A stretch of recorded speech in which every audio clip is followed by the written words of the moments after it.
Right, so this is week 2 of training for this fight. Right now it's Tuesday and I'm literally just back in from I think it was about 4.9 miles, so this is like a sharpening session for the race coming up this Sunday. And remember, right now that's priority. Get this race out of the way and then do everything a wee bit more seriously. Yesterday was just a 5 mile, I think. No, it was a 4 mile easy run.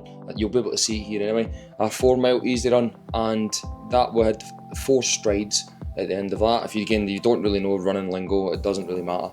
Just a wee fast burst at the end of each run. So right now I'm literally just about to make my post-workout, so I'm just going to have some breakfast right now, which will consist of just something like something quite substantial in carbohydrates, because I do have a session in at Kinnick a wee bit later on in the day. So I will have oats, some chia seeds, there'll be some milk in that, a wee bit of honey, and I'll have some whey protein. Now, I'm not having whey protein for the sake of just having whey protein because it's the super best. It's just very easy to digest. When I'm having that amount of volume in, I want to get all these nutrients into my muscles as quickly as I can. It could probably go a wee bit simpler in the carbohydrate sense, but because I'm so far away for the session, I'm not really overly bothered about that right now. So I'll get this food in me at this moment in time. I've got a PT session later, and then I'll head into the boxing tonight, get a right good session. And the good thing is I'm going to be training with somebody tonight, so Richie's coming out and do the pads, and also I'll be training with Rab. Again, he's an absolute brute, and it's always good to sometimes like to train alongside someone, and the two of you are giving it plenty of effort, and I always try and outwork the person that I'm working with,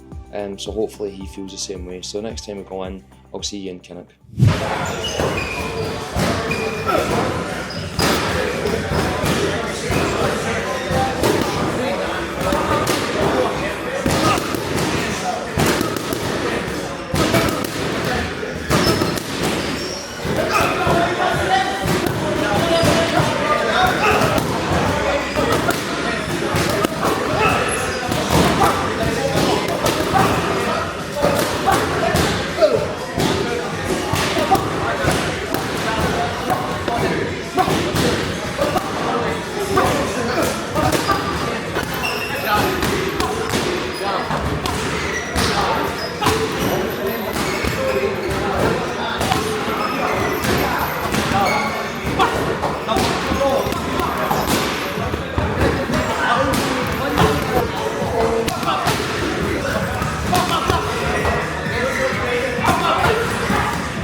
Double it, at the backhand, nice and loose, head movement, 1, 2, and then do something else, go, and 4 straights, move, jab, jab, 1, 2, 1, 2, 1, 2, up, add a hook, again, other hook, faster, one more time,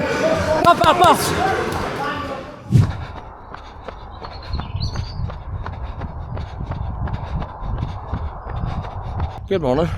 So today the schedule was a simple 3 mile run, very easy pace, in total like taper mode. Last bit of running I'll do up until the race on Sunday, so this is Thursday obviously, and I'm just about to go and do 3 sets of strides right now, just open up the legs a wee bit, nice and bouncy, and then I've got some boxing training later on, but I'm not going to go into the gym. I'm going to actually come out because this is meant to be like this all day, and we stay quite close here and I'm quite far away from the gym, so it's about at that time of night when you go into the gym it could be like a 45 to an hour's drive. What we're going to do is just go and find just a spare bit of ground, go down to a park, something like that, and just do some pads outside and get the work in there. And again, make the most of this, because I think it's to be like this today and tomorrow, and I think it's supposed to change, but I'm no weatherman, so I don't really know. So I get this done and then get down and do some boxing later on. Then that'll be another day done.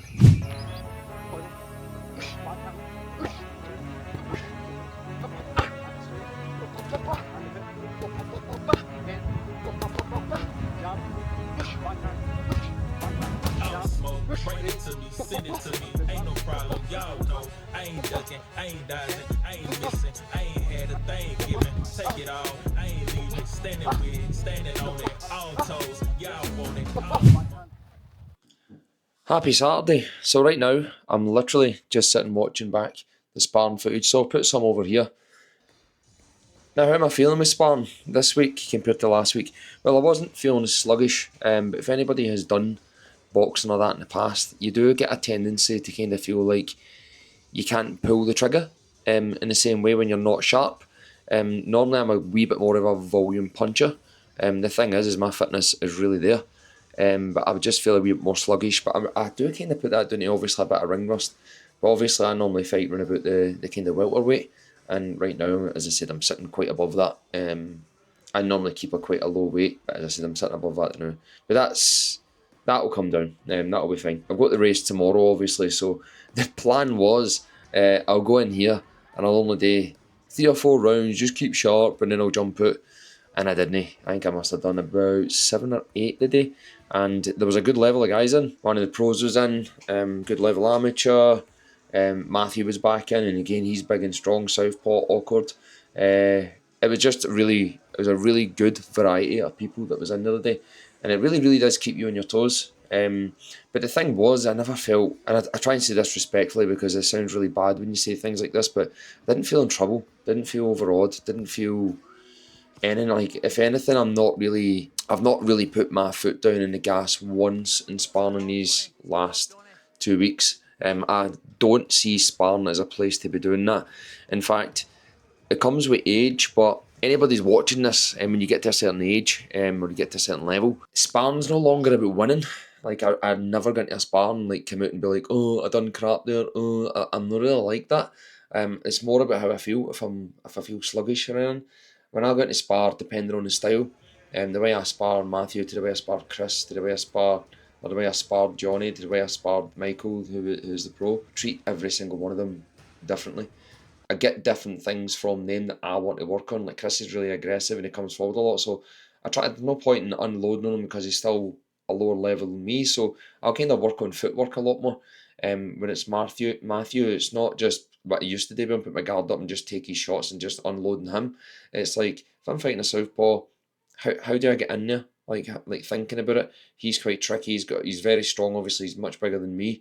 In terms of like his weight, height, and all that kind of stuff. So if he just swings and clobbers you in the top of that head guard, you still feel it. In fact, I've done it today, and I think don't know if you'll see it, but I've got a bit of a mark there. I've never been punched square in the back of the head before, and it's like Johnny's a wee bit more. Well, it seems to me like more amateur level. Like, people misconstrue what that means, but just again, loads of moving, loads of volume punches keeps you busy. It makes you kind of really need to try and move the head, which is the sloppy part of not feeling as sharp as what I am. And again, with Michael, it's a bit more, again, you have to think, you couldn't do anything stupid, and it's trying to pick your shots, because these guys are used to a lot more slower pace, 3-minute rounds and all that kind of thing. So all in all, it was a good week. I feel good. I'm looking forward to getting the race done, and then I can kind of double down on this from next week and focus on this as opposed to getting PBs and races and all that kind of stuff. So I hope you've enjoyed the video.